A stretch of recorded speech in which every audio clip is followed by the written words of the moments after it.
जय सिया राम। जय श्री राम। हनुमान जी के बारे में गोस्वामी तुलसीदास जी ने साफ तौर पे लिखा है कि और मनोरथ जो कोई लावे सोई अमित जीवन फल पावे। यानी हनुमान जी की पूजा आराधना करने वाला व्यक्ति, उसके जो भी मनोरथ होते हैं, जो भी उसके चिंतन में आता है, सब पूरा हो जाता है। हनुमान जी की असीम अनुकंपा उस पर बरसती है। फिर भी बहुत सारे ऐसे लोग हैं जो थोड़े परेशान हैं, कई बार ग्रहों की चाल की वजह से, दशा और दिशा की वजह से। कुछ लोग काल सर्प योग से भी काफ़ी पीड़ित होते हैं। उसके पहले कार्यक्रम में आपने देखा होगा कि एकादश मुखी हनुमान जी की जब चर्चा हुई थी, उस वक्त बताया गया था कि हनुमान जी के ने 11 जब मुख अपना बनाया था, उसमें एक भगवान शिव का भी था। आज हमारे सामने आचार्य तरुण कपूर जी उपस्थित हैं, जो कि ज्योतिष और वास्तु के बहुत अच्छे जानकार हैं। आज ये बताएंगे कि जिस किसी के जीवन में कुछ कठिनाइयाँ आ रही हैं, परेशानी आ रही हैं, काल सर्प योग है उसके अगर कुंडली में, तो किस प्रकार से हनुमान जी की पूजा आराधना करे कि ये जो तमाम गड़बड़ियाँ हैं उसकी कुंडली में, जो दोष है वो पूरी तरह से खत्म हो जाए और उसके जीवन में सुख शांति आए। स्वागत है आपका आचार्य जी। जय श्री राम। आचार्य जी राम राम। आचार्य, जैसा कि मैंने जिक्र किया कि बहुत सारे ऐसे लोग हैं जो बहुत परेशान रहते हैं काफ़ी, और आपसे मेरी बात हो रही थी तो आप बता रहे थे कि अगर देखा जाए, विश्लेषण किया जाए, तो ये पाया जाएगा कि जितने सारे लोग पृथ्वी पे हैं, लगभग आधे लोगों का तो किसी न किसी रूप में कोई ना कोई दोष उनकी कुंडली में है ही। तो ज़रा बताइए, क्या आप बताने जा रहे हैं, क्या ये काल सर्पयोग दोष है और कैसे इसका निवारण होगा? मनोज जी, प्रत्येक मनुष्य जो इस पृथ्वी पर जन्म लेता है, उनकी कुंडलियों में अच्छे और बुरे हर प्रकार के योग होते हैं, और उनमें एक बहुत ही प्रभावशाली योग है जिसका नाम है काल सर्प दोष। काल अर्थात समय, और दोष अर्थात किसी भी प्रकार का प्रॉब्लम जिसकी वजह से हमारी ज़िंदगी अच्छी नहीं रहती। और अगर ये सर्प के रूप में हो तो सर्प वैशिला जंतु है, तो हमारी ज़िंदगी में किसी भी प्रकार की अमृत वाणी या अमृत योग नहीं बैठ पाएगा, और उस वजह से जैसी हमारी ज़िंदगी अच्छी होनी चाहिए वो कभी नहीं हो पाएगी। कालसर्प दोष से पीड़ित मनुष्य को हर प्रकार से समस्याएं रहेंगी अपनी ज़िंदगी को जीने में। जो आम व्यक्ति उसके साथ के हैं, अगर उनकी ज़िंदगी में कालसर्प दोष नहीं है तो उनको वो चीज़ों की प्राप्ति बहुत जल्दी और आसानी से हो जाएगी। और किसी की कुंडली में यदि कालसर्प दोष है तो उसे हर एक चीज़ के लिए बहुत तड़पना पड़ेगा, हर चीज़ के लिए बहुत तलाश करनी पड़ेगी, तो संघर्ष बढ़ जाएगा उसका, हर प्रकार से संघर्ष बढ़ जाएगा। और डिजर्विंग होने के बावजूद भी उसकी ज़िंदगी में हर एक चीज़ आसानी से नहीं मिलेगी। उसकी ज़िंदगी में प्राप्ति तो होगी, लेकिन तब जब सबका नंबर आ चुका होगा तब जाके उसका नंबर आएगा। यानी जिसको लोग कहते हैं कि बड़े पापड़ बेलने पड़ते हैं, जी हाँ, तब जाकर कुछ स्ट्रगल या संघर्ष बहुत होता है कालसर्प दोष वालों की कुंडली के अंदर। इसका निर्माण इस प्रकार से होता है कि जैसे कुंडली के अंदर 7 ग्रह हैं जिनको हम सूर्य, चंद्र, मंगल, बुध, बृहस्पति, शुक्र, शनि के नाम से जानते हैं। इसके अतिरिक्त 2 छाया ग्रह हैं, राहु और केतु। अब ये राहु देव और केतु देव के बीच में मैं आपको समझा देता हूँ। सारे के सारे ग्रह एंटी क्लॉकवाइज रोटेट करते हैं, यानी कि घूमते हैं, जबकि राहु और केतु क्लॉकवाइज रोटेट करते हैं। अब राहु के मुख से अगर देखा जाए तो यदि सारे के सारे 7 ग्रह राहु देव के मुख में जा रहे हैं तो उसे हम काल सर्प दोष बोलेंगे। यानी केतु की दुम से निकलते हुए राहु देव के मुख में अगर सारे ग्रह जा रहे हैं तो वो काल सर्प दोष कहलाएगा। और अगर सारे ग्रह राहु देव के मुंह से निकल करके केतु के दुम में जा रहे हैं तो उसे काल अमृत योग कहा जाता है। लेकिन जितने भी पृथ्वी पर लोग परेशान हैं ज़रूरत से ज़्यादा अपने शत्रुओं से, कर्जों से या संतान पक्ष से, और भी बहुत सारी समस्याएं हैं जिनके बारे में हम आगे के प्रोग्राम्स में जानकारी ज़रूर देंगे, तो वो कहीं ना कहीं कालसर्प दोष से पीड़ित होते हैं। कालसर्प दोष में जब राहु और केतु देव के बीच में ये ग्रह आ जाते हैं तो अगर किसी भी ग्रह की डिग्री राहु या केतु के साथ बैठने के वक्त पर राहु या केतु से कम होगी तो यह कालसर्प दोष पूर्ण रूप से होगा। और अगर कोई भी ग्रह की डिग्री राहु देव से ज्यादा है और वो राहु देव के मुंह से निकल करके चला गया है ग्रह, तो थोड़ा सा जिसको हम आंशिक कालसर्प दोष बोलते हैं, परंतु फिर भी उस दोष का परिहार करना बहुत जरूरी है। अच्छा आचार्य जी, थोड़ा भी स्पष्ट कर दीजिए, बहुत सारे ऐसे लोग हैं जो जिनके कुंडली का विश्लेषण नहीं हुआ है, लेकिन उनके जीवन के लक्षणों को देखकर ये समझा जा सकता है कि शायद ये व्यक्ति उससे पीड़ित है। तो ऐसे कौन कौन से सामान्य लक्षण होते हैं जिससे कि हम मान लेते हैं कि इस व्यक्ति के ऊपर इस तरह की पीड़ा है और पीड़ित है? जी, जैसे मैंने बताया कि एक तो सबसे इम्पोर्टेंट चीज़ ये देखनी पड़ती है कि आपके पैदा होते ही अगर आप या आपके माता पिता ज़रूरत से ज़्यादा दुखी रहे या हर चीज़ में आपके जन्म लेते ही उनको बहुत कष्टों का सामना करना पड़ा, मतलब आपके जन्म लेने के बाद उनकी घटना अगर बढ़ जाए जी, और अगर इसका असर इंसान के शरीर पर भी आ जाए, जिसे हम बाल अरिष्ट बोलते हैं, यानी पैदा होने के समय से ही कोई बहुत ज़्यादा बीमार रहे या दवाइयाँ छूटती ही ना हो, तो ये एक इंडिकेशन हो सकता है कि कुंडली में कालसर्प दोष है। उसके अतिरिक्त अगर राहु और केतु के साथ, राहु और केतु देव के सबसे बड़े शत्रु सूर्य या चंद्रमा किसी भी प्रकार से जुड़ जाएं, चाहे सूर्य जो है वो राहु के साथ हों या केतु के साथ हों, और इसी प्रकार से चंद्रमा भी या राहु के साथ हों या केतु के साथ हों, तो इन दोनों की बहुत ज़्यादा फलों में गिरावट आ जाती है। अच्छे फलों में यदि हम सूर्य की बात करें तो हमारा शरीर, हमारी आत्मा, ये दोनों बहुत पीड़ित हो जाती हैं और हम इमोशनली बहुत ज़्यादा वीक होते हैं जब भी कालसर्प दोष होता है। और यदि चंद्रमा होता है सूर्य राहु या केतु देव के साथ, तो हमारा मन बहुत ज़्यादा स्ट्रांग नहीं होता और हमारा मन कमज़ोर होने की वजह से हम वक्त बेवक्त गलत डिसीजंस ले लेते हैं और हमारा इमोशनल बैलेंस भी बहुत ठीक नहीं होता। अगर राहु या केतु देव के साथ ये दोनों ही सूर्य और चंद्रमा आ जाएं, तो ये कालसर्प दोष बहुत ही ज़्यादा भयानक हो जाता है। और इसके लिए हम इसके उपाय बताते हैं, परंतु कुंडली का विश्लेषण करने के बाद हनुमान जी के आशीर्वाद से हमारे पास कुछ जनरल रेमेडीज हैं जो हम डिस्कस जी आचार्य जी, चूंकि कहा भी गया है संकट कटे मिटे सब पीड़ा जो सुमिरे हनुमत बलबीरा, यानी किसी भी प्रकार का संकट हो, और वैसे भी हनुमान जी तो भगवान शिव के अवतार ही हैं और भगवान शिव की पूजा तो होती ही है। तो क्या उपाय बताने जा रहे हैं आप हनुमान जी से जुड़ा हुआ? देखिए, इसमें उससे पहले मैं ये बताना चाहूंगा कि हम पहले 12 प्रकार के कालसर्प दोषों का विश्लेषण कर लें। अच्छा, मतलब ये कालसर्प 12 प्रकार के होते हैं? जी हाँ, जिस प्रकार से मैंने बताया कि कुंडली में 7 ग्रह और 2 उपग्रह हैं या 2 छाया ग्रह हैं जो सूर्य से लेके शनि राहु केतु तक होते हैं, तो इसी प्रकार से कुंडली में कुल 12 घर होते हैं। अब अगर हम ये मान लें कि पहले घर में राहु महाराज बैठे हैं और 7वें में केतु महाराज बैठे हैं, क्योंकि ये दोनों ग्रह हमेशा ही एक दूसरे के आमने सामने भी रहते हैं और बिल्कुल सिमिलर डिग्रीज पे रहते हैं। जब हम पहले घर के कालसर्प दोष की बात करते हैं तो इस योग को हम अनंत कालसर्प दोष बोलते हैं। अच्छा, पहला घर चूंकि सूर्य का है तो ये सबसे बड़ा आघात करता है आपके शरीर और आपकी आत्मा पर। अगर ये राहु अकेला है या सूर्य के साथ है या चंद्रमा के साथ है, तो ये आपकी पूरी पर्सनैलिटी को बहुत ही डिप्रेस्ड बना देगा। वे लोग जो अपने आप को ठीक प्रकार से कहीं पर भी एक्सप्रेस नहीं कर पाते या उन्हें लाइफ में हर डिसीजन लेने में बहुत ज़्यादा परेशानी होती है और हमेशा ही ये जद्दोजहद उनके अंदर बनी रहती है, करूं या ना करूं, उनका पहले घर का राहु महाराज हो सकता है। बाकी की डिटेल हम कुंडली देखकर ही बता सकते हैं। अच्छा, तो मतलब अनंत जी, ये क्या कहते हैं इसको? अनंत कालसर्प दोष। अच्छा, जिसके जीवन में होगा हाँ, उसमें होता है। इसमें पहले घर में राहु महाराज और 7वें घर में केतु देव होंगे। और 7वां घर क्योंकि डेली सोर्स ऑफ इनकम का और पत्नी का स्थान है और केतु देव को हर प्रकार के वियोग के लिए देखा जाता है, तो 7वें घर से ये आपकी डेली सोर्स ऑफ इनकम से और पत्नी से वियोग करा देता है। इसलिए जिन बेचारे लोगों को पत्नी सुख ज़्यादा लंबे समय तक नहीं मिलता या उनकी पत्नी उनका साथ छोड़ देती है, उनकी कुंडलियों में 7वें घर के केतु देव देखे जाते हैं। और अगर इसमें कालसर्प दोष हो तो फिर ये और ज़्यादा भयंकर फल देता है। अच्छा, जी। तो ये पहले घर का कालसर्प दोष है। इसके अतिरिक्त अब हम दूसरे घर के कालसर्प दोष के बारे में बात करते हैं। इसका नाम है कुलिक कालसर्प दोष। कुलिक कालसर्प दोष के अंदर राहुदेव दूसरे घर में और केतुदेव 8वें घर में होते हैं। दूसरा घर हमारी वाणी स्थान है। उसके अतिरिक्त ये हमारा धर्म स्थान अर्थात हमारे घर का मंदिर भी है।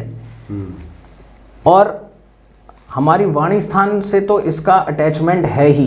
जो भी धार्मिक कार्य हम करेंगे मंदिर में जाकर या मंदिर से निकलकर, और वो हमें कितने फलित होंगे, ये दूसरा घर उन सब चीज़ों का घर है। अच्छा। हमारे धन भाव भी यही है और हमारा वाणी स्थान भी यही है।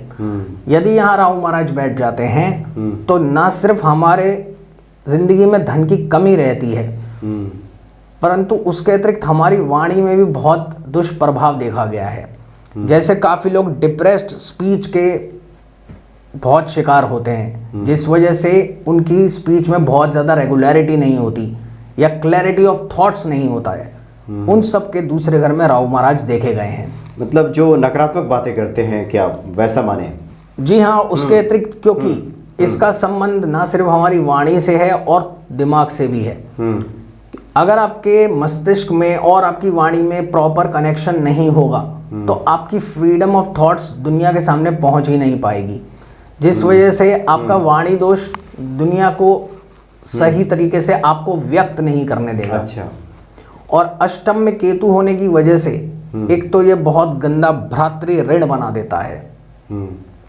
इसके अंदर क्या होता है, जो हमारे यार दोस्त मित्र पार्टनर या भाई हैं उनसे हमारी शत्रुता हो जाती है, चाहे वो प्रॉपर्टी से रिलेटेड हो या फिर किसी भी प्रकार से हमारे खेत खलियान से रिलेटेड हो। मतलब बैर विवाद शुरू हो जाता है। जी हाँ, और इसमें कालसर्प दोष में एक बहुत बुरी चीज होती है कि जिसको हम बोलते हैं बेवजह शत्रुओं का एकत्रित होना, ये चीज बहुत ज्यादा शुरू हो जाती है और हमें पता ही नहीं होता कि हमारे हिडन एनिमीज यानी छिपे शत्रु कहाँ से पनप रहे हैं। और सर पर ऐसी मुसीबत आकर गिरती है जिसका हमारे पास कुछ निदान नहीं होता। हमें पता ही नहीं होता कि इसमें हमें कैसे रिएक्ट करना है और इसके लिए हमारे पास क्या रेजोल्यूशन है, क्योंकि बगैर समाधान के हम अपनी ज़िंदगी को ढंग से नहीं जी सकते। तो ये बहुत ही खतरनाक प्रकार के दोनों कालसर्प दोष हैं। अच्छा। जो तीसरा प्रकार का कालसर्प दोष है उसे हम कहते हैं वासुकी कालसर्प दोष। ये कालसर्प दोष थोड़ा सा बाकी दोषों के मुकाबले मजबूती देता है, क्योंकि हमारी कुंडली का जो तृतीय घर है वो हमारी फेम का है और यहाँ पर राहु महाराज बहुत ज़्यादा स्ट्रांग माने गए हैं। यहाँ पर आपको ये बहुत पराक्रम भी देते हैं और दुनिया से लड़ने की बहुत शक्ति देते हैं। आप और जितने भी लोग मीडिया में या फिर एंकरिंग में हैं उनको अगर आप देखो तो अगर किसी का राहु महाराज तीसरे घर का है तो उनके अंदर बहुत ज़्यादा कॉन्फिडेंस होता है। वो अपने आप को ना सिर्फ रिप्रेजेंट कर पाते हैं बल्कि अपने फील्ड में बहुत आगे भी निकलते हैं। इस कालसर्प दोष का इतना ज़्यादा बुरा फल मतलब इसका कोई दुष्प्रभाव नहीं होता। वासुकी कालसर्प दोष। जी, वासुकी कालसर्प दोष में सिर्फ थोड़ी सी एक ही प्रॉब्लम होती है कि अगर ऐसे जातक के छोटे भाई बहन हैं तो वो अपने छोटे भाई बहनों पे बहुत ज्यादा ओवर पावर करेगा और उनको अपने अंडर रखेगा। अच्छा। इसके अतिरिक्त इसका कोई दुष्प्रभाव नहीं है। नवम घर में इस योग में केतुदेव पहुंच जाते हैं, जिस वजह से इंसान का भाग्य उसकी पुत्र प्राप्ति के बाद बहुत ज्यादा बढ़ जाता है और वो अपने आप में वक्त आने पर अच्छा ब्रांड भी बन सकता है, जिसका भी वासुकी कालसर्प दोष है। अच्छा अच्छा। इसके अतिरिक्त अब हम अगले कालसर्प दोष की बात करते हैं। इसका नाम है शंखपल। ये शंखपल जो कालसर्प दोष है ये तब बनता है जब राहुदेव चौथे घर में और केतुदेव दशम घर में होते हैं। इस कालसर्प दोष के अंदर चूंकि चौथा घर हमारी मानसिक शांति है और हमारा घर है जिसमें हम रहते हैं, तो ऐसा व्यक्ति बहुत ज़्यादा शत्रुता भाव वाला और थोड़ा सा लड़ाका होता है। उसे लड़ने की बहुत आदत होती है। इस योग के अंदर ऐसा जातक अपने घर की मानसिक शांति को हमेशा खराब किए रहता है और ज़्यादा से ज़्यादा यही कोशिश करता है कि घर में केवल उसकी ही चले। तो ये कालसर्प दोष काफ़ी खतरनाक होता है। इसके अंदर केतुदेव दशम घर में बैठते हैं और वहां पर वो अच्छा फल देते हैं। इसके अंदर हमने काफ़ी ये भी देखा है, क्योंकि केतुदेव दशम घर में आ गए और ये सत्ता का घर है, पॉलिटिक्स का घर है, तो यहाँ पर चाहे कालसर्प दोष हो, काफ़ी बार ये देखा गया है मनोज जी कि लोग पॉलिटिक्स में बहुत राइज करते हैं सिर्फ दशम घर के केतुदेव की वजह से। और अगर केतुदेव के अच्छे मित्र उनका साथ दे दें इस योग के अंदर तो इंसान बहुत अच्छा पॉलिटिशियन बनता है और लोगों की बहुत सेवा करता है और बहुत नाम कमाता है। तो ये वाला कालसर्प दोष थोड़ा सा मिक्स्ड रिजल्ट्स देता है। अब हम बात करते हैं 5वें घर के कालसर्प दोष की। इसका नाम है पद्म कालसर्प दोष। पद्म कालसर्प दोष के अंदर राहु महाराज 5वें घर में और केतुदेव 11वें घर में रहते हैं। जैसे हमने पिछले प्रोग्राम में भी डिस्कस किया था, जो 5वां घर है वो संतान का घर है, हमारे ज्ञान का घर है, हमारी संतान के अतिरिक्त हमारे दिमाग का घर है, और हमारा विवाह अरेंज्ड होगा या लव मैरिज होगी उसके लिए भी हम पंचम घर को ज़रूर देखते हैं। 5वें घर में राहुदेव होने से हमारे साथ सबसे बड़ी समस्या ये नज़र आती है कि जिस चीज़ की हमने पढ़ाई करी होती है, क्योंकि यह ज्ञान या पढ़ाई का भी घर है, उसका प्रोफेशन हमें नहीं मिल पाता। और उस वजह से होता यह है कि हम पढ़ते कुछ और हैं और डॉक्टर किसी और चीज़ के बनते हैं। पढ़ते कुछ और हैं और करते कुछ और हैं जी। और ऐसी बहुत दुनिया है जिनका पंचम का राहु महाराज है, जिसके अंदर वो लोग स्पेशलिस्ट बनते हैं किसी और चीज़ के जिसकी उनके पास कोई नॉलेज नहीं होती। पर हाँ, वक्त के साथ धीरे धीरे ये लोग सुपर स्पेशलिस्ट बन जाते हैं 5th हाउस के राहुदेव वाले। दिमाग इन लोगों का ज़रूरत से ज़्यादा तेज़ होता है और इस वजह से ये लोग धीरे धीरे ठोकर खाते खाते गैप इन एजुकेशन के बावजूद अपनी एक समाज में बहुत अच्छी इज्जत मान प्रतिष्ठा बना लेते हैं। इस योग के अंदर चूंकि केतुदेव 11वें घर में होते हैं, हमें पुत्र आने से, क्योंकि केतुदेव से हम पुत्र सुख देखते हैं, पुत्र आने के बाद हमें लाभ अच्छा प्राप्त होता है। और उसके अलावा यदि हम बात करें फॉरेन ट्रेवल्स की, तो इस घर के कालसर्प दोष वाले अपनी ज़िंदगी में बाहर जाकर बहुत नाम कमाते हैं। जो ये 5वें घर का कालसर्प दोष है, इसके भी रिजल्ट्स बहुत ज़्यादा नेगेटिव नहीं माने जाते, क्योंकि ये दिमाग का घर है और इंसान जिस प्रकार से अपने दिमाग को चलाएगा और राहुदेव को अच्छा और शांत रखेगा, वो अपनी ज़िंदगी में उतनी ही ज़्यादा तरक्की करेगा। इसके बाद जो अगला कालसर्प दोष आता है वो आता है महापद्म कालसर्प दोष। ये 12 के 12 कालसर्प दोषों में सबसे उत्तम कालसर्प दोष है, क्योंकि 6ठे घर में राहुदेव पृथ्वी के नीचे, क्योंकि ये बेसमेंट का स्थान है, वहाँ पर इंसान को बहुत ज़्यादा प्रबल बना देते हैं और ऐसे इंसान में पूर्वाभास की शक्ति अर्थात टेलीपैथी प्रचुर मात्रा में होती है। और इसी पूर्वाभास की शक्ति की वजह से वो अपना हर काम दुनिया से बहुत पहले सोच करके अपने टारगेट्स को पहुंच जाता है। चूँकि ये घर रोग रिपु ऋण का भी है, इस वजह से लोग यहाँ पर देखे गए हैं कि वो हर चीज़ पर ओवर पावर करते हैं, ऐसे ऐसे डिसीजन लेते हैं कि उनके ऊपर कभी भी ऋण आता ही नहीं है, यानी पूर्वानुमान लगा लेता है बहुत ज़्यादा। और ये टेलीपैथी इस कदर होती है कि वो अपनी प्लानिंग बहुत दिनों महीनों और सालों की सोच करके वेल प्लान्ड होकर के लाइफ में बहुत ज़्यादा सक्सेसफुल होते हैं और इनके शत्रु बिल्कुल भी इनके ऊपर हावी नहीं हो सकते। और अपनी केवल दिमाग की क्षमता की वजह से ये अपने साथ ऐसे लोगों को जोड़ लेते हैं जिनसे ये खुद भी बहुत फ़ायदा कमाते हैं और इनको फ़ायदा भी बहुत पहुंचाते हैं। इसलिए जो भी 6ठे घर के कालसर्प दोष वाले हैं, अगर आप इनके साथ एसोसिएट होगे तो सिर्फ 1 या 2 मिनट में ही आपको पता चल जाएगा कि इनके मुख से ऐसी बात निकलेगी जिसकी वजह से आपको मालूम पड़ेगा कि ये मेरा काम 1 या 2 मिनट में करवा सकता है या नहीं। इनकी वाणी में बहुत ज़्यादा जादू होता है, बहुत कैप्टिवेटिंग होते हैं ये लोग। और चूंकि 12वां घर केतुदेव का एक प्रिय स्थान है, ये आकाशीय सोच का घर है मनोज जी।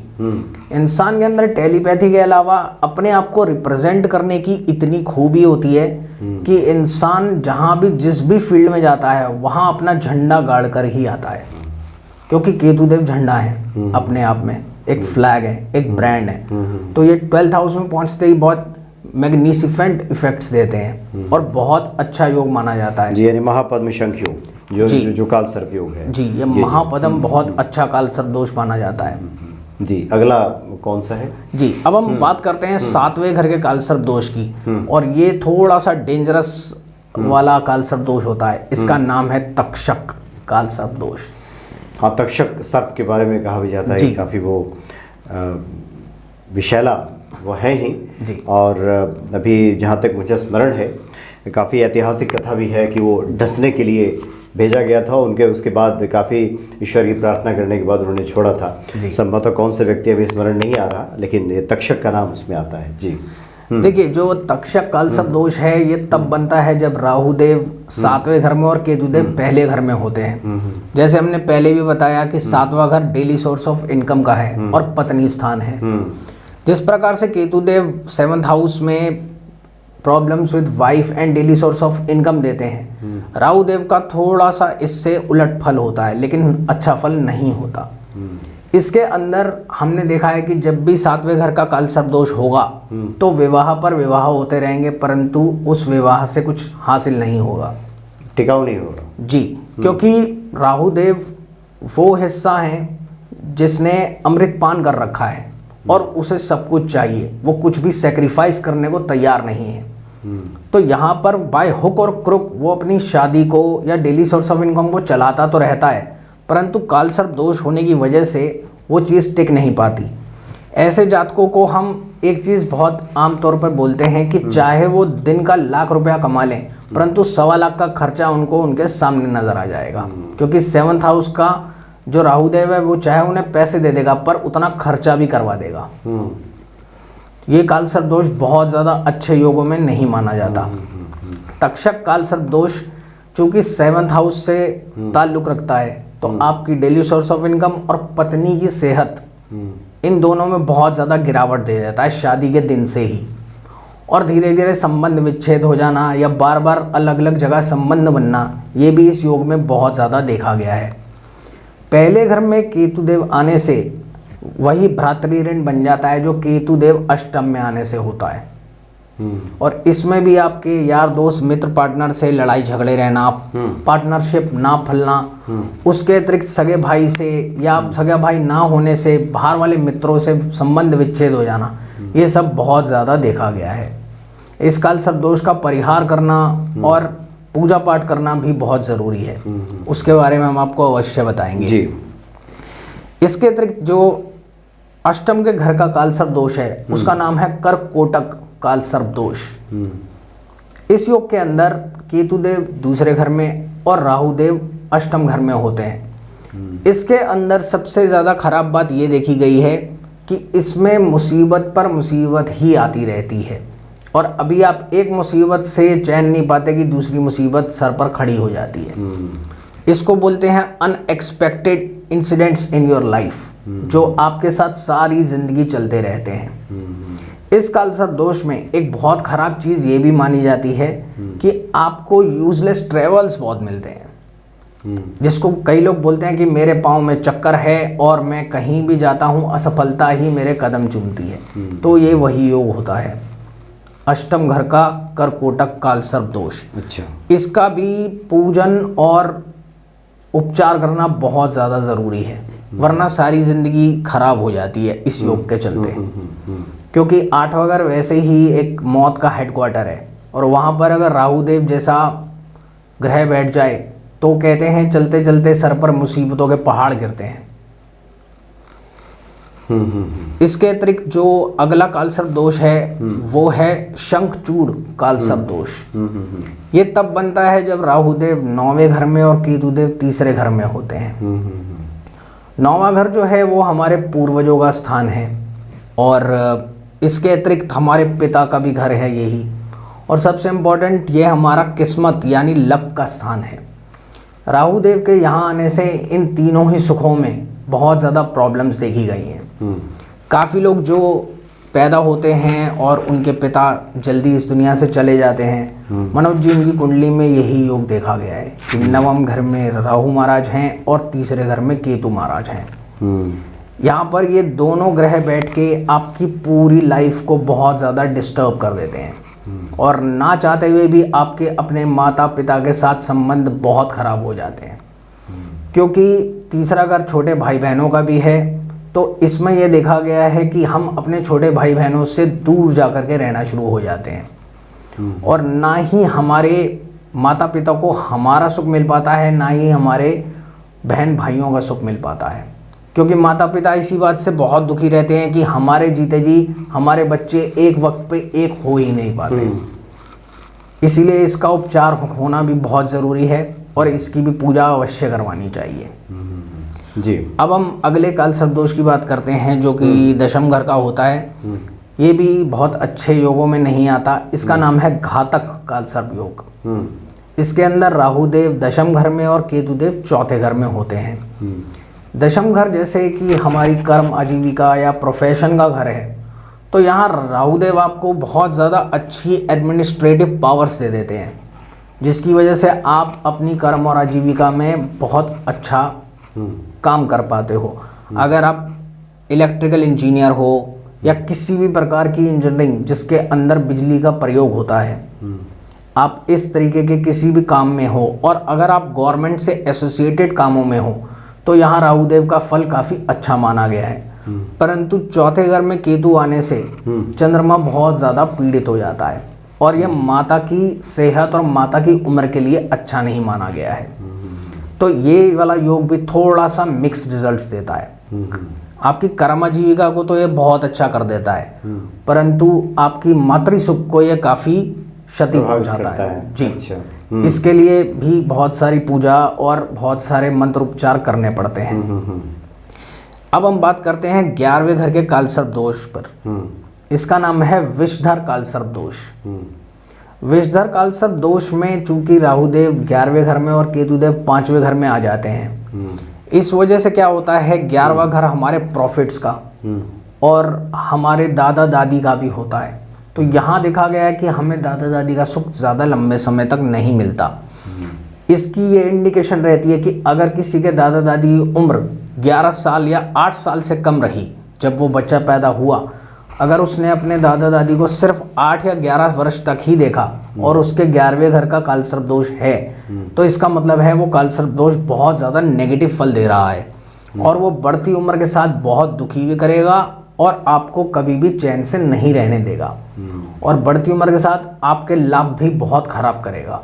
आपकी सेविंग्स भी खराब हो जाएंगी और आप पैसे के लिए इधर उधर धर धर भटकते रहोगे, और संतान भी हुई तो वो बहुत मुश्किल से हो पाती है इसी योग की वजह से।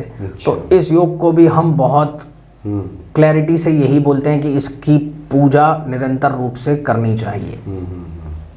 अब हम बात करते हैं आखिरी काल सर्प दोष की, और उसका नाम है शेषनाग काल सर्प दोष।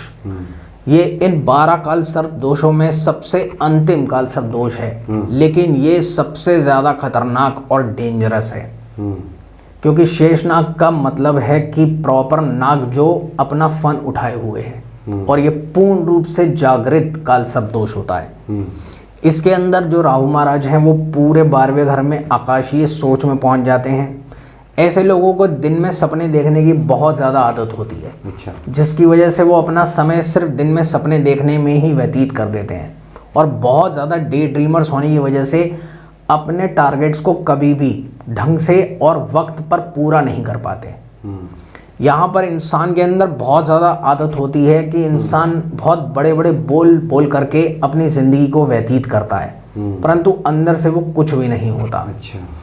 यहाँ पर जो केतुदेव हैं ये रोग रिपु ऋण के घर में पहुँच जाते हैं। इस वजह से इंसान अपने ही रिश्तेदारों के अंदर बहुत ज़्यादा एक शत्रु भाव रखता है, और केतुदेव यहाँ पर नीच के और राहुदेव 12वें घर में नीच का फल देते हैं। तो ये इसीलिए सबसे ज़्यादा डेंजरस काल सर्प दोष माना गया है, और इसका नाम है शेषनाग काल सर्प दोष। तो कुल मिलाकर ये 12 प्रकार के काल सर्प दोष हैं जी। और निश्चित तौर पे अब किसको कौन सा दोष है ये तो कुंडली के विश्लेषण के बाद पता चले। तो कुल मिलाकर ये 12 प्रकार के जो काल सर्प दोष होते हैं। तो आचार्य जी ये बताएं कि वैसे तो विश्लेषण के बाद सबका अलग अलग पता चलेगा, एक जनरल रेमेडीज की हम बात करें, सामान्य उपाय जिसे कहते हैं, और खास करके हनुमान जी से जुड़ा हुआ, आप क्या बताने चाह रहे हैं?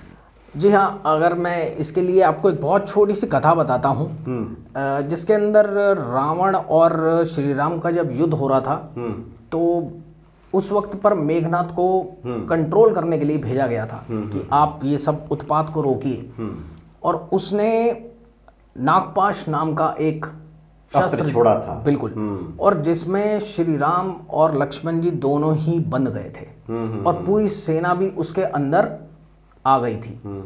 ये दोनों तो मूर्छित हो गए थे और जो बाकी सेना थी वो साइड पर हो गई थी, परंतु सिर्फ हनुमान जी को इसका कोई दुष्प्रभाव नहीं हुआ था। और वो स्वर्ग लोक से गरुड़ जी को ले आए और जिन्होंने इन बंधनों को खोल दिया।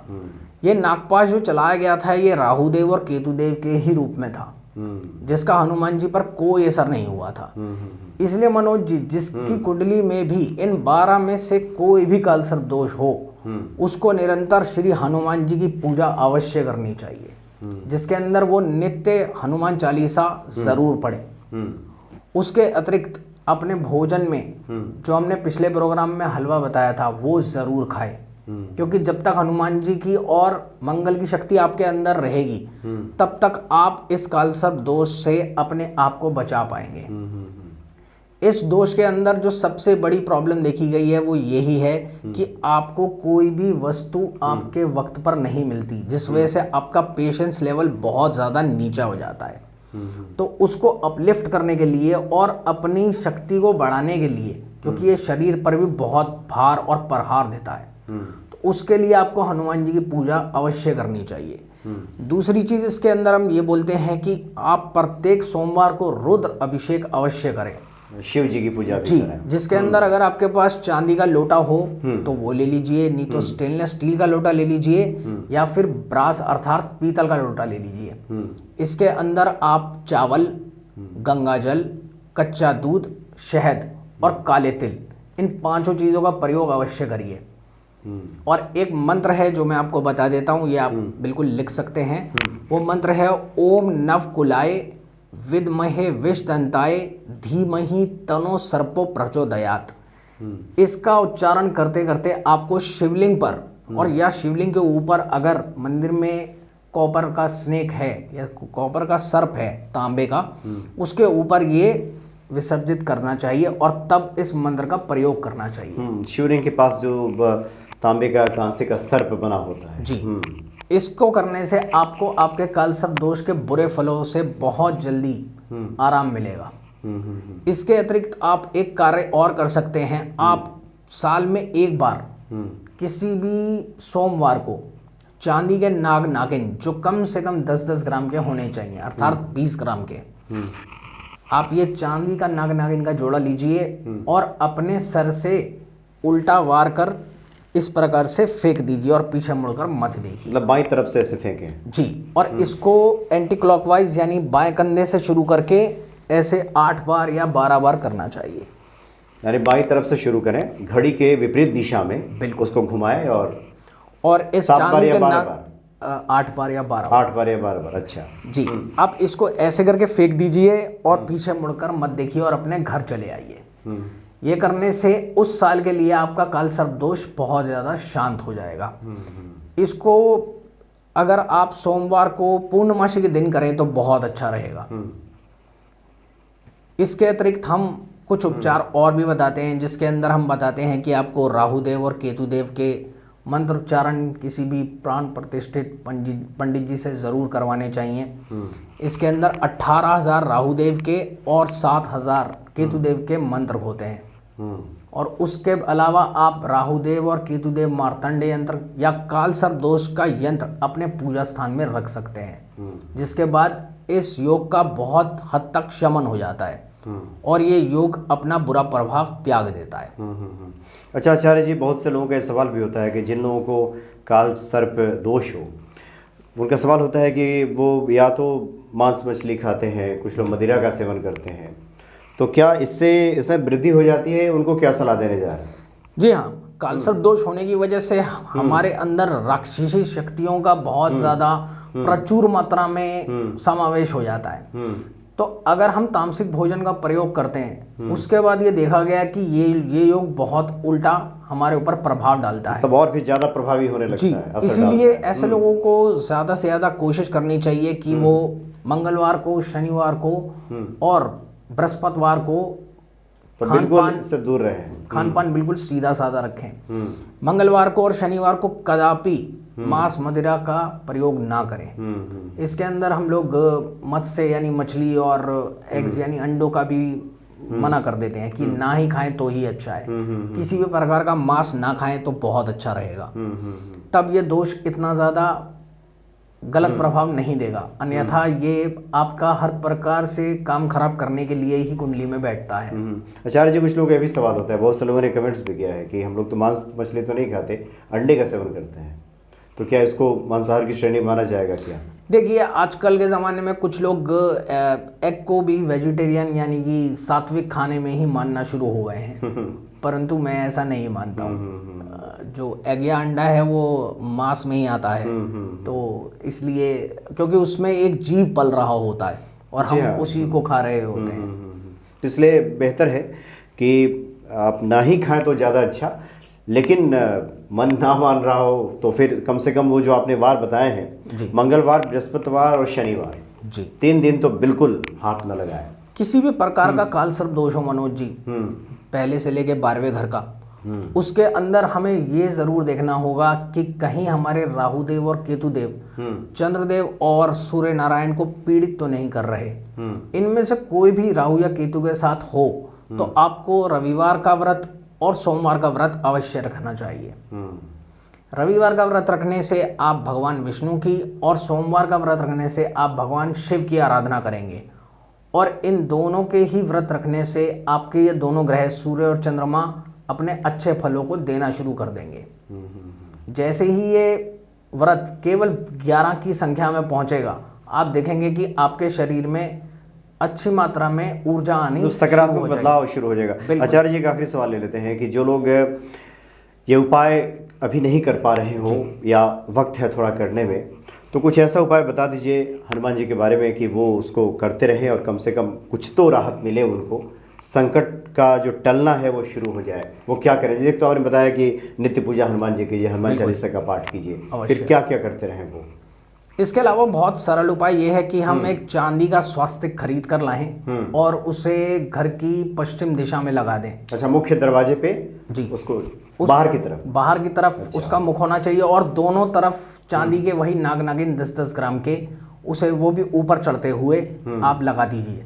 तो स्वास्तिक मध्य में रहेगा और राइट और लेफ्ट पर ये चांदी के नाग नागिन रहेंगे। इससे आपके कालसर्प दोष का काफी हद तक परिहार हो जाएगा। पूजन का जैसे मैंने आपको बता ही दिया है, पूजन आपको हनुमान जी का करना ही करना है, और जितने मंगलवार आप ये करते रहेंगे उतना ही आपका ये कालसर्प दोष शमन होता रहेगा।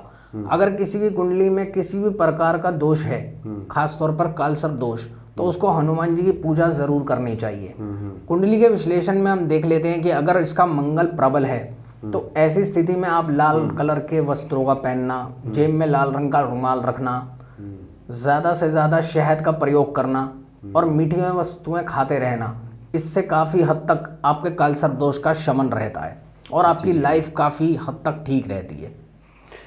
बहुत ही अच्छी जानकारी आपने दी और काफ़ी विस्तृत जानकारी दी कालसर्पियों के बारे में। मैं समझता हूँ कि हमारे बहुत सारे जो दर्शक हैं बहुत विस्तार से आज सुनने को मिला है कि आमतौर पे तो लोग कालसर्प करते थे, लेकिन ये 12 प्रकार के कालसर्प दोष होते हैं और सबके लिए अलग अलग उपाय भी बताए गए हैं। इसलिए एक बार विश्लेषण हो जाए तो ज़्यादा बेहतर तरीके से उसका निराकरण किया जा सकता है।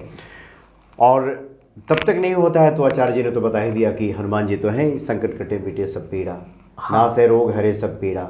इसके अंदर मैं मनोज जी एक चीज और ऐड कर देना चाहता हूँ। जैसे कि हमने बोला हनुमान जी की पूजन करना बहुत जरूरी है। अगर आप साल के किसी भी एक मंगलवार को एक बहुत छोटी सी प्रक्रिया कर दें तो मैं 100% बोल सकता हूँ कि जितने भी लोग जिनको कालसर्प से डराया गया है या ये बताया गया कि कालसर्प की वजह से आपको ये परेशानी है, वो अपनी कुंडली को किनारे रखकर ये वाला जनरल उपाय कोई भी कर सकता है। और वो ये है कि एक आप कांसे की कटोरी लीजिए, जिसको हम ब्रॉन्ज बोलते हैं, मेटल, उसके अंदर थोड़ा सा देसी घी का हलवा बनाइए और उसे अच्छे प्रकार से देसी घी से तर कर दीजिए और 2 चांदी के नाग नागिन लेके वही 10 ग्राम के, और ये सारी सामग्री लेकर आप मंदिर में जाइए और हनुमान जी के चरणों में रख दीजिए। और उसके बाद आप देखेंगे कि सिर्फ 8 मंगलवार के बाद ही आपकी लाइफ में बहुत अच्छे वाले चेंजेस आना शुरू हो मतलब रख के छोड़ दीजिए, घर वापस आ जाइए। जी, क्योंकि बहुत से लोग सवाल पूछते हैं कि उसके बाद क्या करें। जी तो हाँ, वो इसको छोड़ के आप आ इसको जाएं। भगवान के चरणों में रख दीजिए और आपकी जो भी मनोकामना हो वो आप भगवान से मांग लीजिए। इसके बाद में आपको निश्चित रूप में 8वें मंगलवार के बाद बहुत ज़्यादा अच्छा फल मिलना शुरू होगा। ये कार्य जो है सुबह के 8 से 10 बजे के बीच में करेंगे तो बहुत अच्छा रहेगा।